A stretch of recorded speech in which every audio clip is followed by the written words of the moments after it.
Welcome to the Eye on Annapolis Local Business Spotlight. There are thousands of locally owned businesses in the area, some small and some large. Some you may know and others you don't. But one thing they all have in common is a great story, and we want to share it with you. Join us every Saturday as we talk to the founders, the owners, and the managers of local businesses you have come to know and love, and those you will come to know and love. Now here's your host, John Frenay, with this week's Local Business Spotlight. Well, we are down here in the basement of Maryland Hall, and Maryland Hall is one of my favorite places to be in the city of Annapolis because it's sort of like the hub of everything artistic, it seems. And we are here with two big spokes, I guess, of that hub from the Chesapeake Youth Symphony Orchestra, Dane Krich, who is the executive director, as well as Julien Benichou, who is the music director. How are you guys today? Good. How are you? It's good to be here with you. Good. Well, I wanted to learn about Cyso, and I was snooping around on the website a little bit, and I got to say I'm absolutely astounded that it's as a large of an organization as it is. This was established back in 1990? Yes, and so it was established as a single ensemble at first, which was, I think, the first year around 35 students. And as that grew, a second orchestra came along, and then a third, and then a fourth, and then a flute choir, and then a second flute choir, and then a wind ensemble, and then the jazz band, and then a fifth orchestra. So we are now with 9 ensembles. The philosophy is that we try to fit every student in an ensemble that's appropriate for them, that's going to help them grow and help them learn the most. Hence the number of ensembles. It also produces a lot of students, and then as Dane will tell you, of course it's always a challenge to manage that many students, but the organization has quite a great experience with. Wow, 9 ensembles. Yes. Now all right, I'll show my ignorance here, but is this Annapolis area, this region, that talented? Apparently. Yes, yeah. I mean, a lot of great talent in Annapolis, and we also draw from some of the surrounding counties. Majority of our students do come from Anne Arundel, but there's so much talent and so much potential here, and the students are just the education that they're getting in the schools is phenomenal, and so yeah, there's a lot of great talent. Well, now your headquarters, if you will, is based right here in Maryland Hall. Now, with all of your ensembles, are they all performing here at Maryland Hall, or how does... What we do, John, is we actually rehearse in different locations. Our symphony orchestra and our chamber orchestra, our preparatory orchestra, actually rehearses at Annapolis Evangelical Lutheran Church in Edgewater. Well, how big are the ensembles typically? So symphony and chamber, symphony's pushing 45, I think. And chamber orchestra is around 30-some. Preparatory is a little small right now. We have about 8 to 10 students in our prep. Generally speaking, our concert orchestra has about 35 to 40 students. And jazz orchestra, about 10 students right now. So they range 20 or so in string orchestra, 20 or so in wind ensemble. So, on average, about 20 to 30 students per ensemble is what we're averaging. That's wild. My mind is blown that we've got that. I have no musical talent myself, so I'm going to say that I can't join. But what is the requirements to join CYSO? Well, the requirements is to be youth, because it's a youth orchestra. So we take students anywhere from 6 to 23 years old. So we have some college students. And it's by audition. So one has to qualify for different ensembles based on their audition. And based on their skill level, we decide to place them in one ensemble or the other. No, when auditions, are they set up at a specific time, or is it, or do you sort of have rolling auditions? Or? We both have sets of auditions in the spring and in the fall, mostly in the spring, most of them in late May, early June, then a few in August, September, and then rolling audition for whoever has not made it during that window can come audition during the year. Honestly, the depth of art in Annapolis and Anne Arundel County is pretty deep, I think. To be able to have what we have here. It's not something that most towns of 50,000 have. So I think we're pretty lucky with that. Okay, somebody auditions. Okay, I don't, but let's pretend I play the flute or the bassoon or whatever it may be. And after I audition and you say, hey, we've got a spot for you. I mean, how does that work? Is it a tuition-based thing? And so once we determined, where the best placement for each student is, it is based. We are a tuition-based orchestra, so and very flexible in working with students and how to make it work financially. I can tell you, we've never turned down a student because of finances. But yes, it's tuition. So for the upper, what we call the premier, the higher level. Older students, it's $675 for the year, and for the lower, the younger ensembles, it's about $500. It is $500 for the year. That's wonderful that you're not turning away any qualified musician there. How now? Obviously, there's a gap there. I mean, you are a nonprofit? I'm assuming. Can we help? How does somebody help the youth of today hone their music skills through the Chesapeake Youth Symphony Orchestra? Well, we do accept donations. We attend, if you attend the gala, we have fundraising events such as the gala, raffles, and just doing whatever we can to outreach and make it all work. We're just about to provide, what we want to do is provide the best education for the students. There are many ways to help, but like Dane said, I think coming to our gala, which this year is March 19, is a great bang for the buck. I mean, how much is the ticket, Dane? Could you remind me? For the evening concert, it's $55, and for the 2 p.m. concert, it's $40, and for the evening concert, the 7:30 concert, it's $55. So at $55, this is one of the best deals in galas you can have. And that's March 19th, you said, right? Where are you going to have it this year? Bowie Performing Arts Center. So there is, at our gala, a full buffet of food, drinks, coffee, champagne, wine, everything's included. Silent auctions, great concert. Was this year a great pianist, Julien, French pianist, and then 2 great singers. One is from New York City Opera, the other is from Metropolitan Opera. And they're going to doing opera excerpts on the second half. So it's going to be a one-of-a-kind experience. And really, I mean, we've all gone to galas. $55 for an all-inclusive gala is the best deal you can find out there. I'm not going to disagree with you on that. Stepping back a little bit into the operation there, and Julien, maybe you can tell me. I mean, as the music director, are you in charge of all of the different ensembles yourself? I mean, are you? No. We have a great staff. I conduct 2 of the groups. Okay. I oversee all of them, but I conduct only 2 of them. I noticed you still had your hair, so you probably haven't pulled it all out yet. Exactly. No need to pull it out because the students are really great to work with. And so is the rest of the faculty. We have really one of the best faculties you could have. With Chris Ciccone from Towson University, Matthew Heist, Gail Vesledge, who is an amazing flute teacher. We have a veteran of the Annapolis school system, Robert Stojakovic. We have Greg Metzler, wonderful pedagogue, and then David Kaufman directing the brand new director of the jazz ensemble. I mean, this is a faculty, this is really the most premium faculty you will have in the state of Maryland. And the kids often get to work with 2, 3, or 4 of these.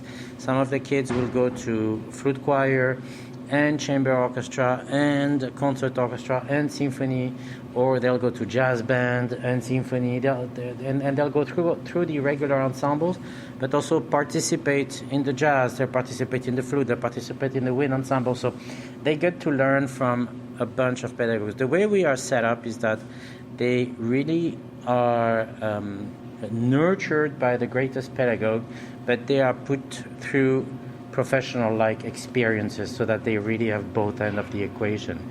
They are given challenge, but they're also given support. You've got a wide range. You said from age 6 to 23? Mm-hmm. So where do most of your musicians enter? Is this I'm coming in, most of them come in at 6 and stick through to 23, or are they coming in the middle someplace? It's very variable. For the senior groups, For the symphony and the older groups, we tend to recruit a lot of kids coming out of middle school. And then we have some kids that, enter at the entry level and stay through. But I would say it's really a 50-50 thing. Some of them join partway. Some people move from another state. Some people move to another state. So some live in the middle, some arrive in the middle. But we've had many students that have been through the whole program and then went to college for music and then grad school for music and are now music professionals. And some of them are in major orchestras around the country. Sometimes as principal trumpet, principal clarinet, and it's really wonderful to see these kids that have gone through this program and really tell how important, how impactful, and how transforming this program has been for them in their life, and how it keeps to this day supporting them day in, day out. Great. So it's a progressive curriculum that as you go on that they're and each one of our conductors is really a specialist of their type of group. I have to tell you honestly, if you ask me to program for some of these young groups, I would be the wrong person to do it. I go and I listen to the results and I ask the conductor, okay, well, how was that piece? But they know. If you take Greg Metzler for our prep strings, he knows that repertoire. It's a very specific kind of repertoire for the entry-level string orchestra, and he knows it much better than me. And then the flute director, she knows that repertoire for flutes very well. So there is really a great specialization. People have been really put in these positions because they know that specific segment of music education and of ensemble training very well. What's your goal for this? I mean, what's the end game when they get out of CYSO? Is it to go into college to study music? Is it to professional? I mean, where are your students going to once they age out? Or I would say we have about a quarter of them that become music majors. Sometimes, some years I've had up to half of them become music majors. Some years it's more in 15-20%, but I say on average it's about 25% of them.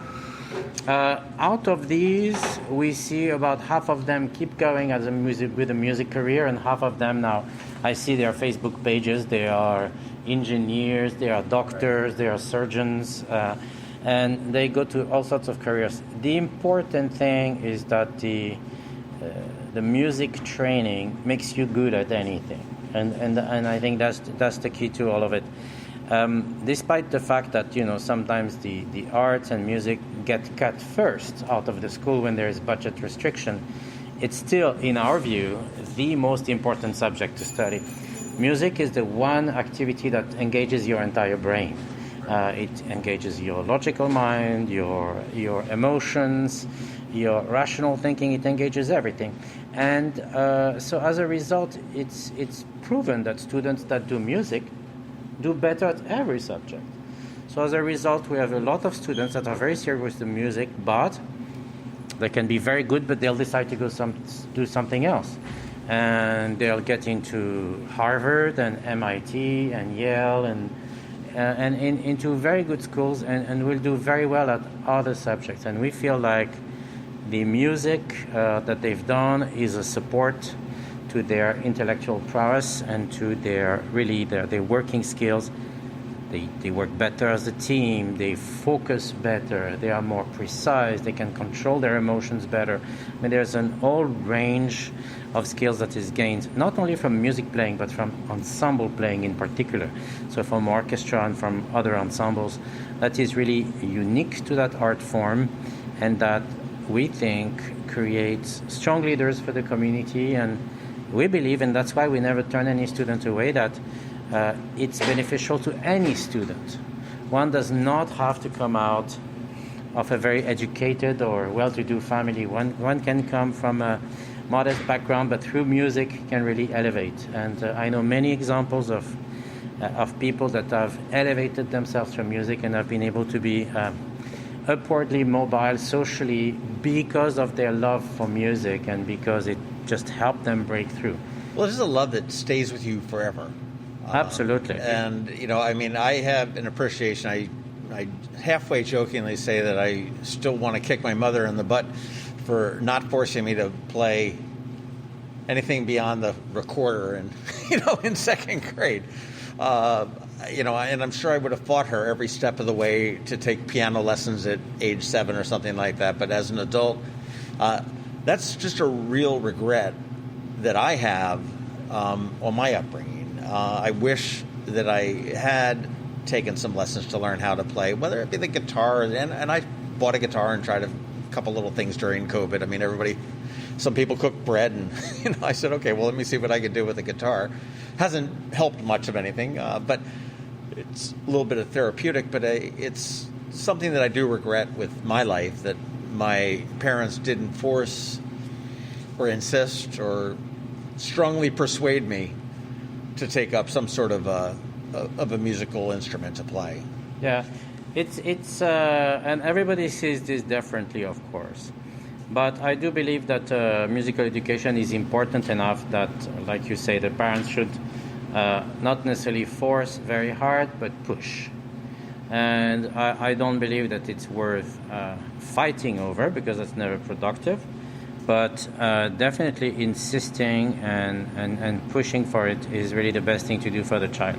I know that with my own children, sometimes I've had to push for them to be engaged in some musical activities, and I've had to fight, and I'm sure that Dane, with your children, is the same, right? Actually, my daughter picked up the clarinet because we asked her to try something. She's very big into ballet and tap and jazz. She loves to dance, and she didn't think she would like it.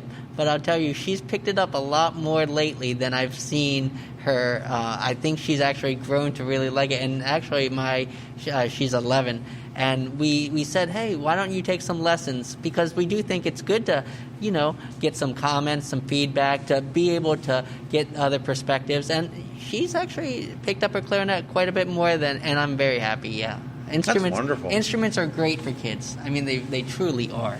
Well, the nice thing about music, I think, is that if you play it, I mean, it is truly a lifelong hobby on the low end, or just something to do, or a profession, or anything like that. I mean, I'm not going to play professional football for very long. You've got all sorts of different things. I mean, even if you're tennis, you can play that at some point you're going to get tired. But I mean, I find it hard to believe that you're going to be too worn down, tired, or whatever to strum a few chords on a guitar, play a little bit on the piano or the clarinet. And as Julien said, playing in an ensemble, it's bigger than yourself. You are a part of a big, great power that has the true ability to just reach people on a different level emotionally. Well, it's great when you see great music. And I mean, this is obviously what you put together. I mean, I remember in second grade when my kid was doing the recorder and they had a Christmas concert. And I remember sitting out in the hallway with another parent going, the only thing worse than listening to my kid practice this thing for 45 minutes a night is listening to 100 of them do it here in this room and call it at a concert. But as that second grade morphed into third grade, into fourth grade, into fifth grade, okay, that group was getting, the difference as they learned it. And this is the public school curriculum. And then obviously they played, in high school at the graduations and everything else. And, I think that the public schools probably are a very good starting point for where you are. Is that fair? Yes, for sure. We complement the public schools in a way that, and we're there to support them, but we also stand alone ourselves and provide something that, is special. Are they identifying people for you? I mean, I know a music teacher can probably see something, any artistic thing. I talked to the Davy Dance Academy, and she says, I can look at a 4-year-old and know she's got that something. Whether it's nurtured or not, remains to be seen, but that she's got the talent to be able to do that. Do the schools find people that refer to you as far as say, hey, I think this person has it? Yes. We actually, during COVID, we did master classes virtually through the whole thing, and we made it open to the whole public. And I would always invite every school teacher in Anne Arundel County or students to come and join us. We're here, as I just mentioned, we're here to support the schools, but just music in general. So I don't know if the schools really support us or we support them, No, but I think it's a collaboration. I think it's a mutually beneficial relationship.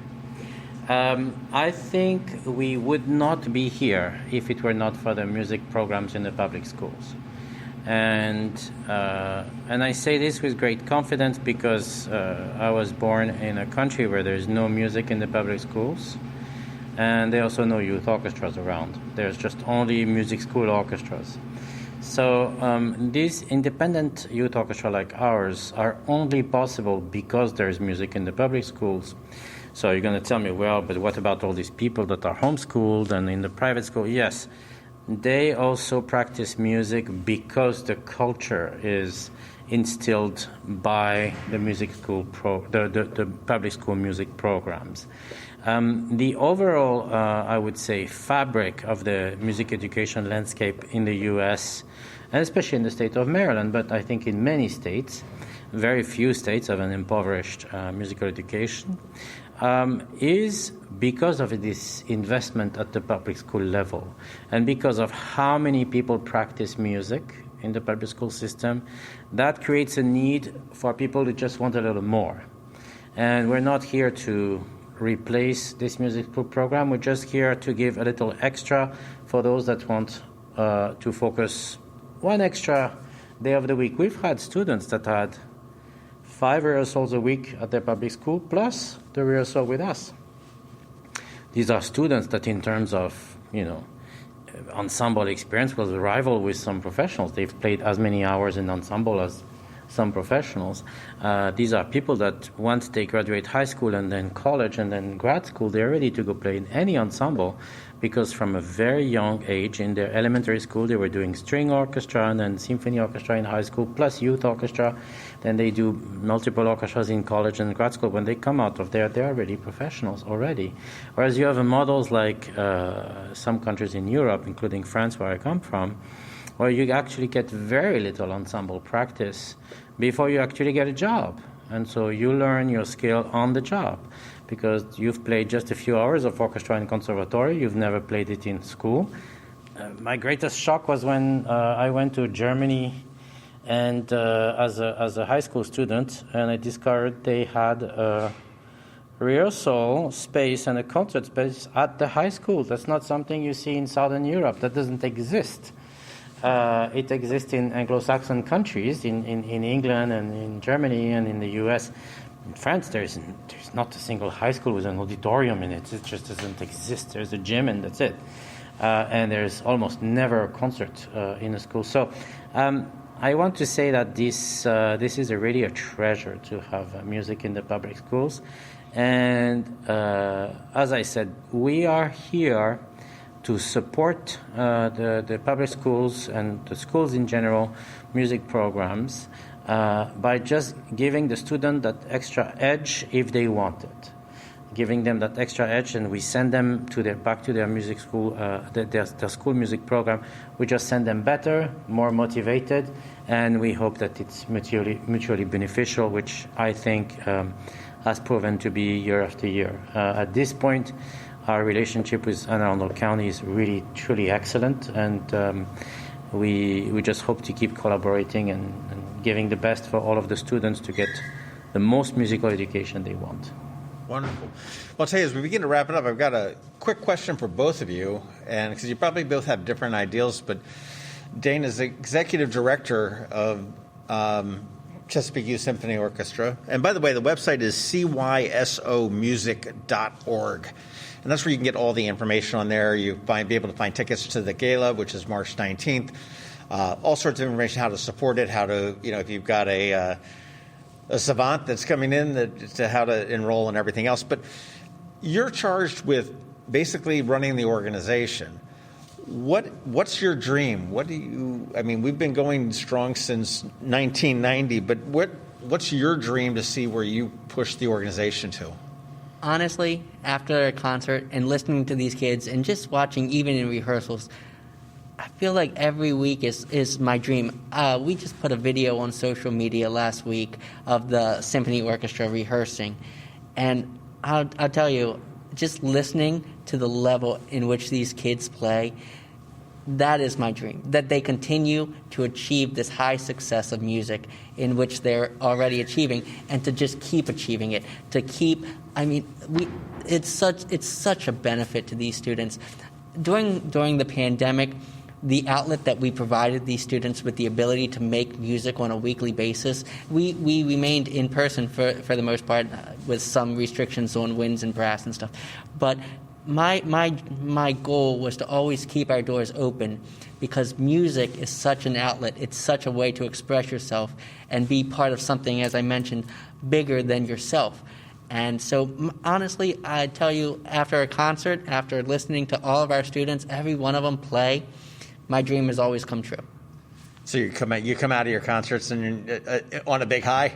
I'm telling you, once again, I've been with the organization for 5 years now, and just every time after a concert, and I take that deep breath that the concert happened, all the logistics were in place and all that, but just listening to every single group and the level in which these students are playing at all age ranges, it's mind-blowing to me. It is the dream come true like I said, every week. And my dream for the future is that we continue to grow and we continue to achieve the success that we have been doing for the last 32 years. We should all be so lucky to have a job like yours, to do that. Julien, do you have any aspirations, or would you like to see? I imagine they're probably very similar to what Dane had said. Yeah, absolutely. It's for me, my dream is that every student comes out of our program stronger as a musician, but stronger as a person too. And that we instill in them discipline and standards and really a work ethic, but that instilled through the love of the craft itself, through confidence in themselves, through believing in themselves, and that we teach them to excel through really an uplifting experience. We don't want to teach them to excel necessarily through pressure all the time, although pressure is good sometimes. But we want to have students that come out competent, that come out that are members of society, that can contribute a great deal to society, whether it's going to be through music or something else. But we hope that their learning of music makes them excel and make them really a source of really creativity, support to others, and really great contributors to the world that they will live in. So that's my hope for it. And my hope is that I would say, psychological effect on the student and the beauty of the music become one. That through the beauty of that music, through their devotion to it, they learn to be better citizens and just better people and happier people. John, I'll tell you, the opportunities that Julien has provided for our students over the years, we take our students to Carnegie Hall every year, pre-pandemic, of course. Actually, we are going this coming year. We're going this December. We're going next year, right? This coming year, December 2, we'll be in Carnegie Hall. We provide tours, international and domestic. The students come out with memories that last a lifetime. If they go into music or not, the memories that we create and the family atmosphere that we provide, it will make a lasting impression. That's a guarantee. That's amazing. That's fantastic. All right, as we wrap it up real quick, what's the instrument du jour now? What's the most popular instrument for kids wanting to play? Percussion. Percussion? He says that because he's a percussionist. It's always the drummer. What we always have most of in an orchestra is violins. The violin. And that's the way it goes. There's always a lot of violins. That's okay. We have actually very few empty spots. We do have some empty spots, like most youth orchestras. Like, it's hard to get enough bassoon, it's hard to get enough trombones, but it's never hard to get violins. I think the important thing is that the students that are in the orchestra progress on their instrument, and whatever instrument they're on. But that's you guys are doing a wonderful job. But I think you can start learning an instrument. You can start taking lessons now. I know they say that. It's just so difficult when you get to be old and. I have to tell you that it's very difficult when you're a child too. The only thing that makes it easier when you're a child is that if your mother forces you, So you're going to have to be your own mother on this one and force yourself to do it. But in terms of the brain, I mean, it's been shown by several studies that the brain retains its plasticity and that it's completely possible to learn at an older age just as much as at a young age. So I don't know what instrument you want to play, but find yourself a teacher and do it. All right, now we got to stop this now because you're starting to inspire me. So we we can't do that. But I want to thank Julien Benichou, who is the music director for Chesapeake Youth Symphony Orchestra. Thank you very much for your time. And for Dane Krich, who is the executive director. And between these two guys, they're pushing it forward from 1990 on into 2022 and beyond. The date that you want to remember is March 19th for their gala. And the information and ticketing would be available at their website at cysomusic.org. And thank you for bringing music to the region. It's just so important. I can't thank you anymore. Really our pleasure. Thank you so much. Thanks for listening to this week's Local Business Spotlight. Please make sure to visit eyeonannapolis.net for all your local news, events, and opinion. And in case you haven't already, please subscribe to the Eye on Annapolis Daily News Brief, where we bring you all the day's local news direct to your phone, tablet, or computer in about 10 minutes. It comes to you at 6 a.m. every Monday through Friday, and you can subscribe on Apple Podcasts, Google Podcasts, or wherever you get your podcasts.